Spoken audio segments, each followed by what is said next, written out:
sexuals are gonna be steaming mad on this one. Like a steaming pile of dookie laying on somebody's front yard after a sickly diarrhea infested dog just decides to just lay it all out. Get big mad, get big hurt. All you Bron fans out there, you Bron maniacs, LeBronians, Bron sexuals of the sort. You worse than K. Dot bots. Anyway, Scotty Pippen he did an interview on the PBD podcast, Patrick David. Check that joint out on YouTube. And he actually laid out a whole lot as far as there's not even a comparison between Jordan and LeBron. LeBron is not even on the same level. LeBron is standing outside of the palace while Jordan is sitting at the head of the table in the palace. You know what I'm saying? But let's check this article out. See, Pippen commented, probably Michael. Scottie Pippen says Jordan would still be better than LeBron if they switched eras. Of course.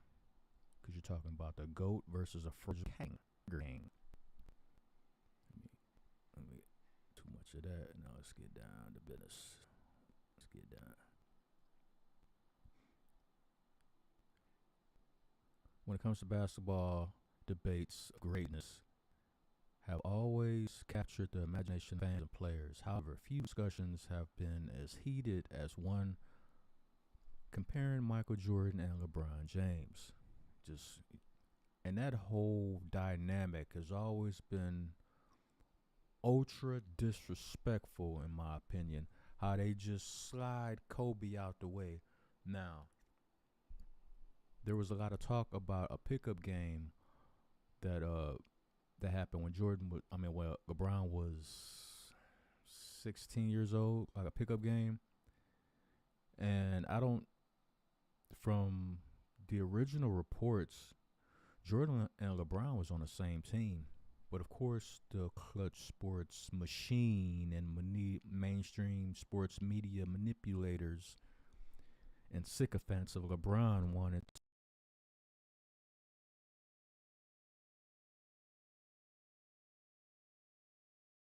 to shape and mold the narrative to make it look like LeBron and MJ was on opposite teams. So LeBron's talking about, nobody guard me. Jordan couldn't guard me, this and that. Well, if he's on your team, number one, he probably is not guarding you, I would think. And number two, it's a pickup game. So according to a lot of people, it's not that serious. Until you bring up the pickup game of the All-Star game when LeBron was in his prime and Kobe Bryant was shutting his ass down at every turn, when they was actually playing real defense in that game, actually trying to score in that game, but conveniently the LeBron Stanians want to conveniently push Kobe to the side and hoist LeBron up to the throne. Like, nah, it don't work like that. I mean, what world do y'all live in? It's not real life.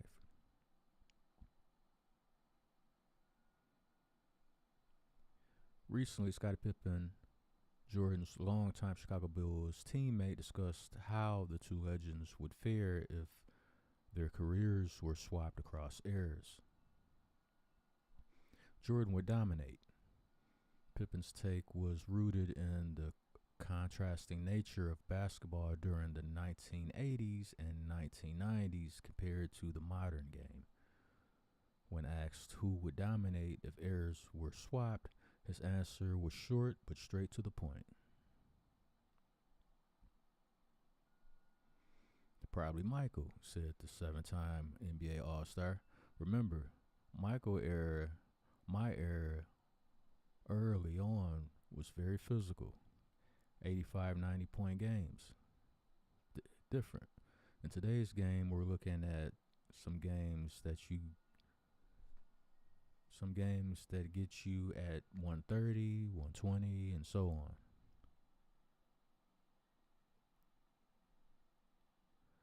I think Michael would thrive. Let me get this out the way. I'm bugging. I think Michael would thrive off this being free, open, not having the physicality that he had to play and night in and night out. Yeah, it was hand checking and ain't no going in the lane and just dunking or laying it up or shooting floaters. They would knock you on your ass. They would knock you down, like legally within the realms of the game. They would jump up and put their body into you, and it was a no call. You had to be tough back then. You couldn't be soft like this era of the NBA right now, of which has turned off a lot of long-time NBA fans, including myself. I still watch NBA games, but a lot of times I be sitting there shaking my head like, man, what the hell is these cats doing? It's like they out there playing horse. They not even, they don't have no energy on defense, but when it's time to run out on a 3-on-1 or a 4-on-1, all of a sudden everybody got all the energy in the world. It's like, it's the craziest thing ever. And you add that to the fact that it's like, okay, what, does traveling exist anymore? I mean, what are we doing? Did the rules to traveling change? If so, I didn't get the memo. And a lot of NBA fans didn't get the memo. What the hell is going on? What's traveling? He was alluding to an era where defenses were grittier. Hand checking was commonplace and bruising battles in the paint were routine. Jordan built his legacy in a time when every point came at a cost, especially against teams like the Detroit Pistons, Bad Boys, whose defensive schemes aimed to neutralize his dominance. Yeah, I remember them days. Them was some good-ass series, too. During the 1995-96 season, the Bulls' historic 72-win campaign, league-wide scoring average 99.5 points per game. In the last two NBA seasons, teams have eclipsed 114 points an average per game. That's just crazy. When hand checking was banned in 2004, many believed it favored offense over defense. It did. And it has been that way for over 2 decades. Pippen's implication was clear. If Jordan thrived in the grueling conditions of his time, he would likely dominate in today's free-flowing, offense-friendly style of play. And people tend to forget, in '84, that's when Jordan really got the name Air Jordan, because he was just floating and gliding and contorting his body in the air. And plus he had big-ass hands. He could, when he palmed the ball, a basketball, mind you, it looked like a golf ball in his hand. That's how big his hands are. Now imagine him jumping and gliding through the air and contorting himself and got hang time and just dunking over people and doing all of this in an area where you got hand checking, and when you go to the lane, people knocking you down, throwing elbows at you, and there's all kinds of adversity. Now you match that era to the era that the NBA is right now, where you can't even stare at your opponent too long without getting a technical foul and getting ejected. Not to mention, these guys played full NBA seasons. Whatever game that you are scheduled to play, you play that game. Jordan played full seasons, 82 games, 80 games. It didn't matter. Before expansion teams, it didn't matter. After expansion teams, didn't matter. Played every game.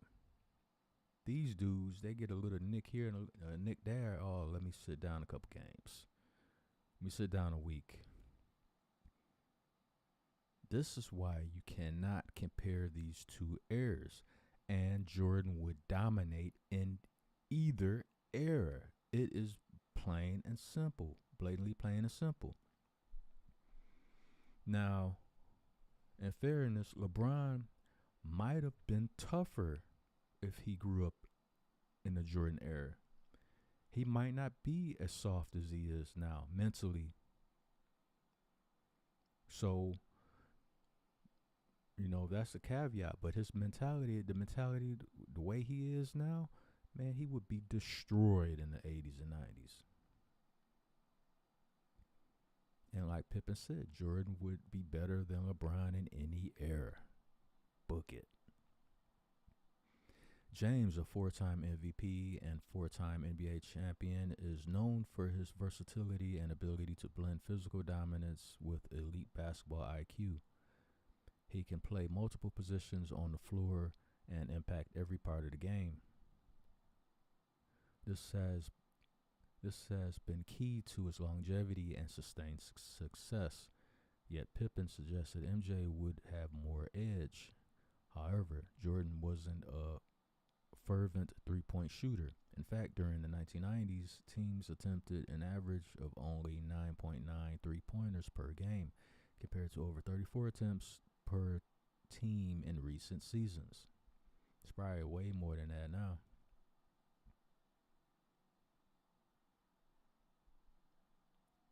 We're going to listen to a comment that Meta World Peace said about Jordan in this era.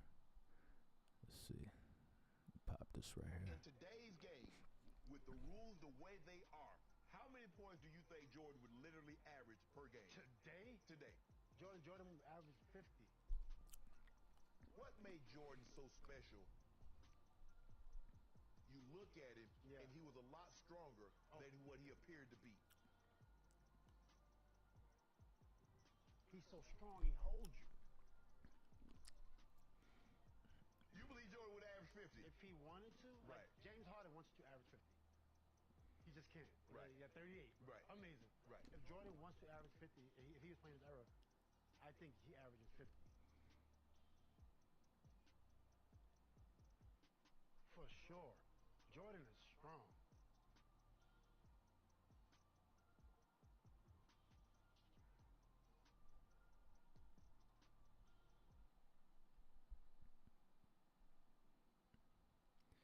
Well, there you have it. From the words of Meta World Peace, if Jordan wanted to average 50 in this era, he could average 50. I'm going to leave a link to this article in the description box down below. You guys can check it out in full for yourself. Read it for yourself. But it's debate been over, but you know, we gotta bang y'all in the head a few more times, cause y'all LeBron fans just be out of y'all soul. Y'all leave y'all soul at home and just be walking around brainlessly cheering LeBron with your little Bron pom poms and all that stuff. What's wrong with y'all? Are y'all okay? Do y'all have brain damage? I mean, sometimes I'm starting to wonder with a lot of y'all. But that being said, MJ is the GOAT. The debate been over. Scotty Pippen just flambéed all of y'all assertions and assumptions and wishes to hoist LeBron up, ironically past Kobe, which doesn't make sense. And then putting him next to Mike really don't make sense. So that being said, let me know what y'all think. You know what I'm saying? Y'all like this video? Hit the like button. Share this video. Hit the like button and share this video some more. Subscribe to the channel. We got a whole lot of heat coming this year. This is Shy Outta Town Sports. I'm out.